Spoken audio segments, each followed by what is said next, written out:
यदि हामीले आजसम्म उत्खनन गरेको सुनलाई धरहराको अगाडि राख्यो भने त्यो यत्रो हुन सक्छ। तर यो त मैले सोचेको भन्दा धेरै सानो पो निस्क्यो त। यति सानो सुन छ, त्यही पनि यसको 45% हिस्सा चाहिँ तपाईँहरूले सजावटमा तपाईँहरूले लगाएर हिँडिरहनुहुन्छ नि, त्यो गहनामा युज भइरहेको छ। अनि बाँकी केही हिस्सा चाहिँ तपाईँहरूले युज गर्ने इलेक्ट्रोनिक्स डिभाइस हुन्छ नि, इलेक्ट्रोनिक्स डिभाइसमा अनि कतिपयले त सुनको दाग क्लिक्क टल्काएर पनि हिँड्नुहुन्छ होला, त्यसमा युज भइरहेको छ।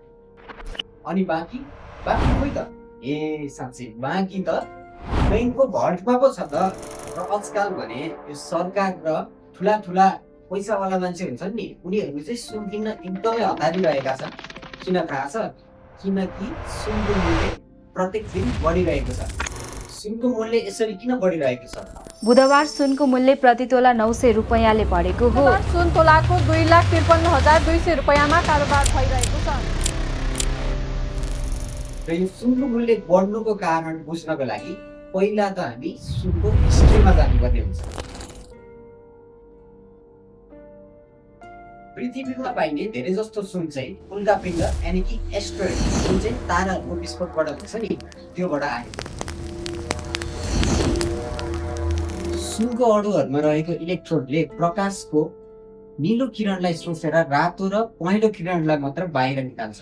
त्यसैले सुन चम्किलो र पहेँलो देखिन्छ। यो लचिलो छ, तपाईँहरूले जे पनि बनाउन मिल्छ, खिया पनि लाग्दैन, अनि यो विनाश गर्नु पनि मिल्दैन। त्यसैले त कसैले यसलाई भगवानको पसिना माने, कसैले मन्दिरमा लगेर राखे, कसैले गहना बनाएर लाए। सबैको धारणा सुनप्रति चाहिँ फरक फरक नै थियो। हामी सुनमा छौँ, तर सुनलाई बुझ्नको लागि हामीले पैसाको बारेमा बुझ्न जरुरी छ। पैसा भनेको सबैले स्वीकार गर्ने, आदान प्रदान गर्नको लागि बनेको एउटा माध्यम होला। के हो? पहिले मान्छेहरूले चाहिँ बाटर सिस्टमको प्रयोग गर्ने गर्थे। जस्तै कि एउटा सामान दियो, अर्को सामान लियो। यसमा चाहिँ धेरै समस्याहरू थियो। जस्तै कि तपाईँलाई चामल चाहिरहेको छ अनि तपाईँसँग छ गाई। अब तपाईँले गाईलाई आधा टुक्रा पारेर चामल लिन त मिलेन। त्यसैले यस्तै किसिमका समस्याहरूले गर्दा त्यसपछि मान्छेहरूले चाहिँ कुनै वस्तु लिनको लागि चाहिँ सुन दिने प्रचलन सुरु गरे। सुन चम्किलो थियो, राम्रो थियो, महत्त्वपूर्ण थियो, रेयर थियो र सुनले एउटा ठुलो प्रब्लम सल्भ गर्यो। जस्तै सुनलाई त टुक्रा टुक्रामा पनि दिन सकिन्थ्यो र आफूलाई जे सामान चाहियो त्यो बापतको यति टुक्रा भरेर सुन दिन सकिन्थ्यो।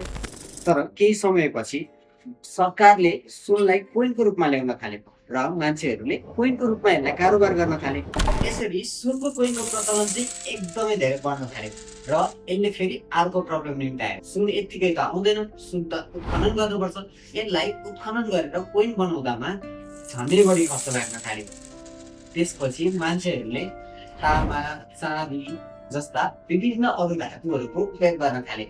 त्यसपछि आयो कागजी नोट। अहिले तपाईँहरू के युज गर्नुहुन्छ? अहिले त डिजिटल वालेटको जमाना छ।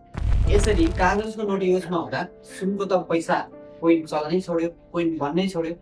तै पनि सुनको भाउ त एकाएक कहाँदेखि कहाँ पुग्यो हेर्नुहोस् त। कसरी पुग्यो त? हो, तपाईँले जुन कागजको नोट चलाइरहनु भएको छ नि, त्यो यत्तिकै बन्दैन। त्यो बनाउनको लागि पनि सुनलाई धरौटी राख्नुपर्छ। अघि हामीले कुरा गरेको थियौँ नि, ब्याङ्कमा बसेको सुन हो, त्यही सुनको बदलामा चाहिँ आएको पैसा तपाईँहरूले चलाइरहनु भएको हो। यही कारणले गर्दा चाहिँ सुनको भ्यालु यहाँबाट यहाँसम्म हुन्थ्यो है त। र यो सुनको भ्यालु अझै घट्ला भन्न सकिँदैन है त। यो बढ्न सक्छ, अझै धेरै बढ्न सक्छ। जति तपाईँले पैसा चलाउनुहुन्छ त्यति नै धेरै बढ्दै जान्छ। तपाईँहरूलाई हाम्रो भिडियो कस्तो लाग्यो त? राम्रो लाग्यो भने लाइक, सेयर र सब्सक्राइब गरिदिनु होला। र अर्कोचोटि हामी कुन टपिक लिएर आउँ तपाईँहरूले कमेन्टमा हामीले भन्नु होला है।